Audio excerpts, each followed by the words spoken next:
has a different position on the war than Hillary Clinton was a fairy tale. Guys, Bakari, hold on one second. I have Ann Lewis. I invite you to join the conversation. Ann Lewis, can you hear me? I hear you very well. Thank you, Mika. Okay. Have you been able to tune in a little bit here, or are we catching you cold? Just want to see how much backstory I need to. And cold is the right word. Okay. Well, we really appreciate your calling in. Okay. Oh, sorry. Okay. We appreciate your calling in, and we've been talking about over the past hour or so. Sorry, but the issue of race in this campaign and Bill Clinton, the Clinton campaign, and Hillary Clinton potentially playing off of each other. David, help me characterize this correctly. And what's been going on is we had Congressman Clyburn on here a few minutes ago who was suggesting that the reason that he felt the need to tell Bill Clinton to essentially chill was because he felt that Bill Clinton knew that some of his language that he was using was code that, in Mr. Clyburn's words, makes people feel anxious and brings up racial issues. So the question to you is, how do you respond to that? Well, I would respond first by saying that I wish all of you had been with me yesterday when I was with Hillary Clinton at Benedict College, which is a historically black college in Columbia, South Carolina, to see a largely African-American crowd of students, of community leaders and teachers give her such a warm, positive response, because Hillary was talking to them about issues they care about all the work she has done over the years to make a better future for every child, and about her agenda going forward. So I think sometimes the best answer to our pundit talk is to go out and watch real people, and the response Hillary has gotten in South Carolina has been very good. Now, having said that, I understand. To be clear, hold on a sec. To be clear, it was Congressman Clyburn who said that Bill Clinton had been using code language. So again, regardless of what Hillary's doing, and of course we saw the event at Benedict, how do you respond when Congressman Clyburn says that Bill Clinton was essentially injecting race by using code language?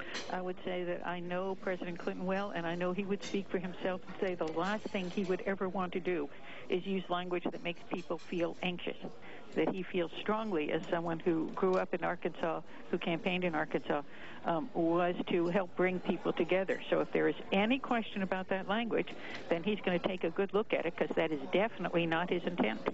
And again, I'd say if you see Bill Clinton on the stump, you're going to see some very good response to the language he is using now. We also have with us South Carolina State Representative Bakari Sellers. So you got a quick comment? Yeah, and I mean, I thank you for joining us, Mrs. Lewis. And the only thing that we're concerned about is the health of our party. Going into November, we want to see a change. Both sides, I truly believe, want to see a change, and we just differ on how to get there.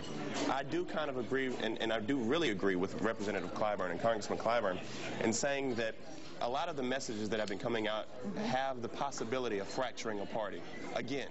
And we built this party, it's strong again, and we want to move away from that.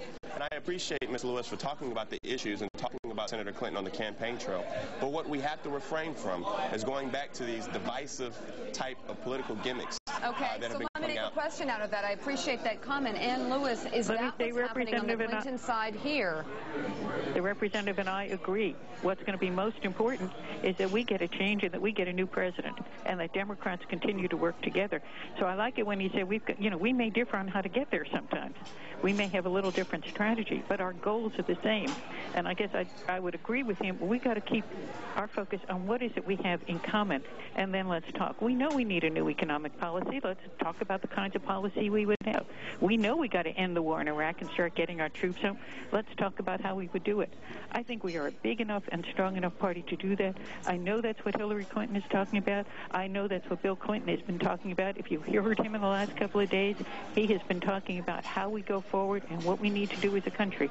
So I hope people will listen to him speak for himself, but more important, I hope they will listen to Hillary Clinton, because she's the candidate and she's going to be the president. She's the candidate. And Ann, the debate that was here in South Carolina a few days ago got very seemingly sort of nasty and personal.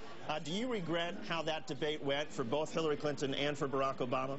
No, I thought there were some differences. I thought it was a feisty and vigorous debate that raised some differences between them. I don't know yet a presidential campaign we have had on the Democratic side where we have not gotten eventually into some vigorous debates. Nobody's lies or codes. It was more than debate. I mean, there was your candidate Hillary Clinton invoking a guy by the name of Resco, who was an indicted figure in Chicago. There was Barack Obama talking about Hillary Clinton being on the board of Walmart. Yes, I mean, is that sort of personal attacks? So who said that first? Now, if you want to go back and refight it, please do not later come back on the air and say, oh, those Clinton people. You have now raised it in a way that suggests that Hillary went first. Hillary Clinton was responsible. The first personal comment was made by Senator Obama. That's right. The first personal comment. But, you know, one thing that we're trying to do is we want to talk about the issues in the Obama campaign. We weren't the first camp to interject race into this debate. We stayed on a high playing field. We want the American people to realize that our campaign is about change, and we believe in something other than the status quo. And the status quo is what you're seeing in terms of political games. Ann Lewis, I'm going to give you the last word because I think there's been a lot of talk about the Clintons here as we try and figure this out. So let me end on a quick question to you, and that is again about Bill Clinton, who we've been talking about here. And is he causing problems for the campaign? Is there some sort of subtle injection of race going on here, or is there not? Let me be clear. Hillary Clinton is the candidate. She will be the president. Bill Clinton is a surrogate for her, just as she used to be a surrogate for him. And if people listen to him speak about the work she has done and the vision she has for this country, I think they will agree he's sending out the kind of language that Democrats will want to hear and respond to.